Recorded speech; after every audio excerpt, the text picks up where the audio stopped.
வணக்கம். 4 மணி செய்திகளை வழங்குவதற்காக நான் காயத்ரி. விரிவான செய்திகளை பார்ப்பதற்கு முன்பாக தலைப்புச் செய்திகளை பார்க்கலாம். ஒருநாள் பயணமாக தமிழ்நாடு வந்தார் பிரதமர் நரேந்திர மோடி. கல்பாக்கம் அணுமின் நிலையத்தில் அமைக்கப்பட்டுள்ள ஈநுழையில் எரிபொருள் நிரப்பும் பணியை சற்று நேரத்தில் தொடங்கி வைக்கிறார்.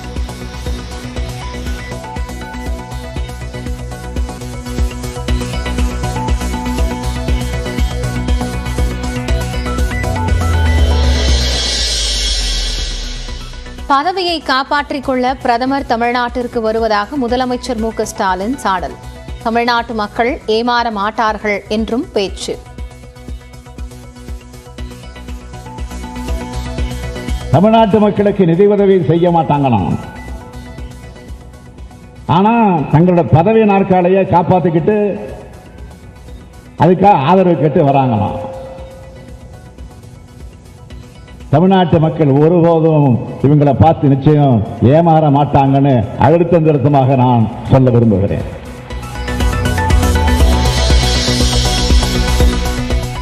அதிமுகவிற்கான கூட்டணி கதவு திறந்தே இருப்பதாக பாஜக எம்எல்ஏ வானதி சீனிவாசன் பேட்டி. பிரதமரை தமிழ்நாட்டிற்கு வாருங்கள் என்று முதல்வர்தான் அழைப்பதாகவும் கேலோ இந்தியா விளையாட்டு நிகழ்ச்சியை குறிப்பிட்டு கருத்து.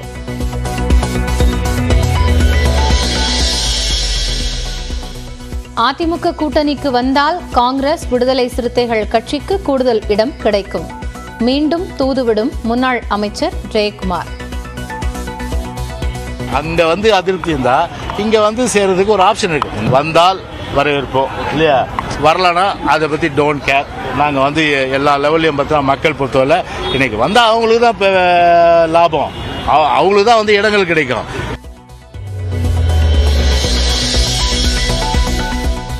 தமிழ்நாட்டில் 10க்கும் மேற்பட்ட தொகுதியில் காங்கிரஸ் போட்டியிடும் என மாநில தலைவர் செல்வ பெருந்தகை உறுதி. கேட்ட தொகுதிகளை திமுக வழங்கும் என்றும் நம்பிக்கை.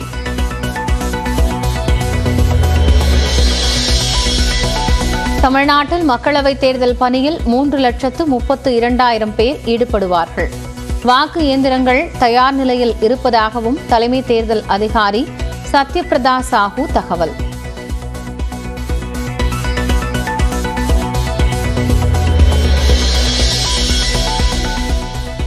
முப்பத்தொன்பது தொகுதிகளிலும் போட்டியிட விரும்பும் பாஜகவினர் நாளை தேர்தல் பொறுப்பாளர்களிடம் தங்கள் விருப்பங்களை கூறலாம். தொண்டர்களின் எண்ணங்களை புரிந்து கொள்ள புதிய நடைமுறை என தமிழ்நாடு பாஜக தலைவர் அண்ணாமலை பேட்டி.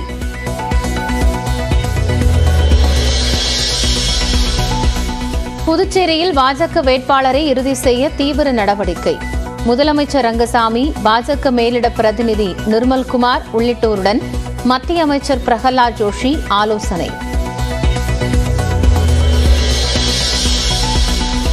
கரும்பு விவசாய சின்னம் ஒதுக்க கோரி தலைமை தேர்தல் அதிகாரி சத்யபிரதா சாஹூவை சந்தித்த சீமான். திட்டமிட்டே நாம் தமிழர் கட்சிக்கு சின்னம் மறுக்கப்படுவதாக குற்றச்சாட்டு. கன்னியாகுமரி தொகுதியில் போட்டியிடுவது குறித்து தேசிய தலைமைதான் முடிவு செய்யும். சீட் வழங்காவிட்டாலும் மீண்டும் காங்கிரசுக்கு செல்ல மாட்டேன் என்றும் நியூஸ் 18 வணக்கம் தமிழ்நாடு நிகழ்ச்சிக்கு விஜயதரணி பேட்டி.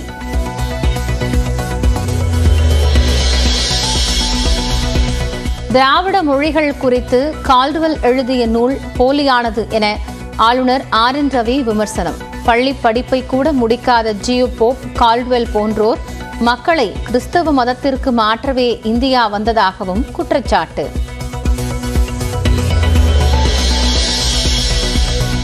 போதைப் பொருட்களை கட்டுப்படுத்த கோரி தமிழ்நாடு முழுவதும் அதிமுகவினர் போராட்டம். திமுக அரசு நடவடிக்கை எடுக்கவில்லை என குற்றச்சாட்டு.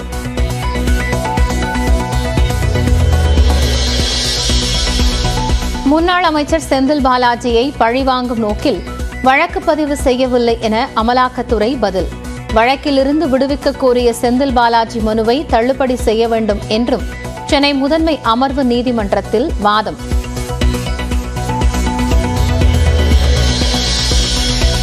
முன்னாள் அமைச்சர் செந்தில் பாலாஜியின் நீதிமன்ற காவலை 23வது முறையாக நீட்டித்து சென்னை மாவட்ட முதன்மை அமர்வு நீதிமன்றம் உத்தரவு.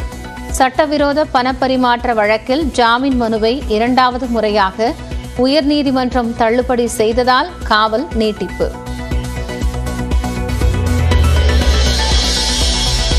கோவை வடவள்ளி மற்றும் போரூர் கெருகம்பாக்கம் பிஎஸ்பிபி பள்ளிகளுக்கு மீண்டும் மின்னஞ்சலில் வெடிகுண்டு மிரட்டல். வடவள்ளி பிஎஸ்பிபி பள்ளிக்கு நாளை விடுமுறை என பள்ளி நிர்வாகம் அறிவிப்பு. ராமேஸ்வரத்தில் முன்னோர்களுக்கு பரிகார பூஜை செய்திட கட்டணச் சீட்டு என்ற அறிவிப்பு வாபஸ். நிர்வாக காரணங்களுக்காக திரும்ப பெறப்படுவதாக ராமநாத சுவாமி கோயில் நிர்வாகம் அறிவிப்பு. ஆதித்யா L1 விண்கலத்தை செலுத்தும் போது தனக்கு புற்றுநோய் பாதிப்பு கண்டறியப்பட்டதாக இஸ்ரோ தலைவர் சோம்நாத் தகவல். தொடக்கத்திலேயே ஹீமோதெரபி சிகிச்சை எடுத்ததால் புற்றுநோய் குணமடைந்து விட்டதாகவும் சோம்நாத் தனியார் ஊடகத்திற்கு பேட்டி.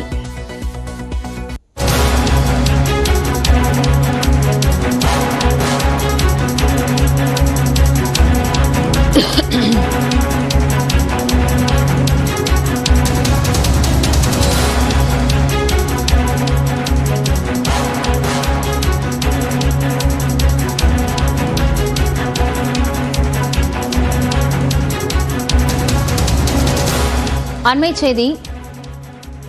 பிரதமர் நரேந்திர மோடி சென்னையிலிருந்து தற்போது ஹெலிகாப்டர் மூலமாக கல்பாக்கம் சென்றிருக்கிறார். அங்கு ஈநுலை தொடக்க பணிகளை தொடங்கி வைக்கக்கூடிய நிலையில் அதற்காக தற்போது பிரதமர் நரேந்திர மோடி கல்பாக்கம் சென்றடைந்திருக்கிறார். இதைத் தொடர்ந்து நந்தனத்தில் மாலை நடைபெறக்கூடிய பொதுக்கூட்டத்தில் அவர் உரையாற்ற இருக்கிறார். கூடுதல் விவரங்களோடு சிறப்பு செய்தியாளர் சுபாஷ் இணைகிறார். அவரோடு பேசலாம். சுபாஷ், இப்ப இந்த ஒரு நாள் பயணத்துல கல்பாக்கம் அணு உலைக்கு பிரதமர் தற்போது சென்றிருக்கிறார், விவரங்கள். பிரதமர் சென்னை விமான நிலையத்துக்கு வந்து அங்கே பாஜகவினர் மற்றும் அரசு சார்பாக அவருக்கு வரவேற்பு கொடுக்கப்பட்டு தற்போது அவர் ஹெலிகாப்டர் மூலமாக விமான நிலையத்திலிருந்து செங்கல்பட்டு மாவட்டம் கல்பாக்கத்தில் உள்ள அணுலை மையத்திற்கு சென்றிருக்கிறார். அங்கே ஈநுலையில் உள்ள புதிய திட்டத்தை பிரதமர் நரேந்திர மோடி தொடங்கி வைக்கிறார். அங்கே அவர் சுமார் அரை மணி நேரம் அந்த நிகழ்வை முடித்துக் கொண்டு மீண்டும் ஹெலிகாப்டர் மூலமாக அங்கிருந்து, அதாவது கல்பாக்கத்திலிருந்து சென்னை விமான நிலையம் வந்து அங்கிருந்து நேரடியாக இங்கே பாஜகவினுடைய பொதுக்கூட்டத்திற்கு வருகிறார். இந்த பொதுக்கூட்டத்தில் பாஜகவுடைய தற்போது கூட்டணி இருக்கக்கூடிய கூட்டணி கட்சி தலைவர்கள், பாஜகவின் மூத்த நிர்வாகிகள், கட்சியின் மாநில தலைவர் ஆகியோர் எல்லாம் இந்த மேடையில் பங்கேற்கிறார்கள். கடந்த முறை பல்லடத்தில் பிரதமர் பேசும்பொழுதும் திருநெல்வேலியில் பேசும்பொழுதும் முக்கியத்துவம் வாய்ந்ததாக பார்க்கப்பட்டது. அதன் தொடர்ச்சியாக 5 நாட்கள் கழித்து தற்போது மீண்டும் தமிழகம் வருகிறார். அதுவும் குறிப்பாக சென்னைக்கு வந்திருக்கிறார். சென்னைக்கு வந்திருக்கக்கூடிய பிரதமர் இந்த கல்பாக்கத்தை முடித்துவிட்டு இந்த பொதுக்கூட்டத்தில் என்ன பேசப் போகிறார் என்ற எதிர்பார்ப்புடன் பாஜகவினரும் ஏராளமாக காத்திருக்கிறார்கள் நகரத்தில். அதே போல அந்த கல்பாக்கத்தில் வந்து பிரதமருடைய அந்த நிகழ்வு நடைபெற இருக்கிறது. அந்த கல்பாக்கத்தில் அந்த ஈநுலை திட்டத்தை தொடங்கி வைக்க இருக்கிறார். நன்றி சுபாஷ். கூடுதல் விவரங்களுக்காக நாம் மீண்டும் இணையலாம்.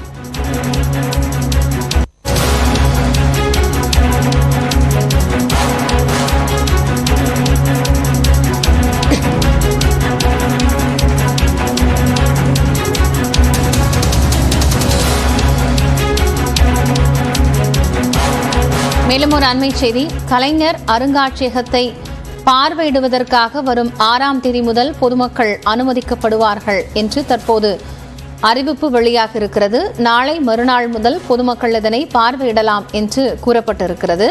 கலைஞர் அருங்காட்சியகத்தை பார்வையிடுவதற்காக இணையதளத்தில் மக்கள் முன்பதிவு செய்ய வேண்டும் என்றும் அறிவுறுத்தப்பட்டிருக்கிறது. சென்னை மெரினாவில் அமைந்திருக்கக்கூடிய கலைஞர் அருங்காட்சியகத்தை பார்வையிடுவதற்கான அனுமதி என்பது பொதுமக்களுக்கு வழங்கப்பட்டிருக்கிறது. இதற்காக அவர்கள் இணையதளத்தில் முன்பதிவு செய்ய வேண்டும் என்றும் மார்ச் 6ஆம் தேதி முதல் மக்கள் இதனை பார்க்கலாம் என்றும் தற்போது அறிவிப்பு வெளியாக இருக்கிறது.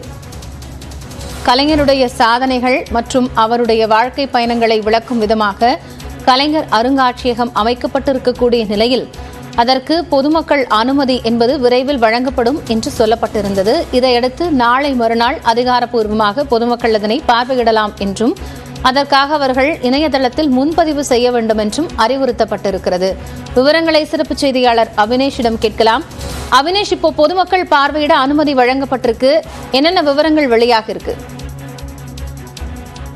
காயத்ரி, மறைந்த முதலமைச்சர் மு கருணாநிதியின் நினைவிடம் கடந்த திங்கள் அன்று திறக்கப்பட்டது. பொதுமக்களின் பார்வைக்காக முதலமைச்சர் மு க ஸ்டாலின் அதை திறந்து வைத்தார். இந்த நிலையில ஒரு வார காலமாக அவருடைய நினைவிடத்திற்கு ஏராளமான பொதுமக்கள் நேரில் வந்து பார்வையிட்டு சென்றாங்க. குறிப்பாக அதில் இடம்பெற்றக்கூடிய கலைஞர் அருங்காட்சியகம் பொதுமக்களுடைய பார்வைக்கு திறக்கப்படாமல் இருந்தது. குறிப்பாக அதில் குறிப்பிட்ட நபர்கள் மட்டுமே உள்ளே அனுமதிக்கப்படக்கூடிய அளவுல எண்ணிக்கை இருந்த நிலையில அதை பொதுப்பணித்துறை அதிகாரிகள் இன்னும் அதை திறக்காமல் வைத்திருந்தாங்க. இந்த நிலையில தற்போது வரும் நாளை மறுதினம் 6ஆம் தேதி முதல் புதன்கிழமை முதல் அந்த அருங்காட்சியகம் கலைஞர் உலகம் என்கிற அருங்காட்சியகம் பொதுமக்களுக்கான அனுமதியை அளிச்சிருக்கிறாங்க. ஒருவர் ஒரு அலைபேசி எண் மூலமாக அதிகபட்சமாக 5 அனுமதி சீட்டுகள் வரை பெற்றுக்கொள்ளக்கூடிய வகையில முன்பதிவு செய்து அந்த கலைஞர் உலகம் என்கிற கலைஞர் அருங்காட்சியகத்தை பார்வையிடலாம். முன்பதிவு செய்தபடி அதுல போய் பார்க்கலாம். ஏன்னா அந்த கலைஞர் அருங்காட்சியகத்துல 3 விதமான திரைகள் இருக்கிறது. குறிப்பாக சென்னையிலிருந்து திருவாரூர் வரை, திருவாரூரிலிருந்து சென்னை வரை கலைஞர் கருணாநிதி அவர்களுடைய வாழ்க்கை பயணம், அதே போல அவருடைய அரசியல் வாழ்க்கை, பொது வாழ்க்கை உள்ளிட்டவை எல்லாம் எடுத்து உரைக்கக்கூடிய வகையில புகைப்பட கண்காட்சி, அதே போல திரைத்துறையில் அவருடைய பங்கை எடுத்துரைக்கக்கூடிய வகையில டிஜிட்டல் தொழில்நுட்பத்துடன் கூடிய பல்வேறு அம்சங்கள் பொதுமக்களை கவரக்கூடிய வகையில அதில் இடம்பெற்றிருக்கிறது. இவையெல்லாம் நாள்தோறும் ஏராளமான பொதுமக்கள் வந்து பார்க்கக்கூடிய வகையில அனுமதி சீட்டு பெறுவதற்கு கட்டணம் ஏதும் இல்லை. முற்றிலும் இலவசமாகத்தான் அந்த கலைஞர் உலக அருங்காட்சியகம் பொதுமக்கள் கண்டு களிக்கலாம். ஆனா முன்பதிவு செய்து வருவர்களுக்கு மட்டும் அனுமதி இருக்கும். அதாவது செல்போன் மூலமாக ஒவ்வொரு நாளும் காலை 9 மணி முதல் இரவு 8 மணி வரை 6 காட்சிகள் நடைபெறும். ஏன்னா 3 ஸ்கிரீன்ஸ் இருக்கு, 3 வெவ்வேறு ஷோஸ் இருக்கு. அதாவது அரை மணி நேரம் ஓடக்கூடிய ஒரு காட்சி தொகுப்பு இருக்கு.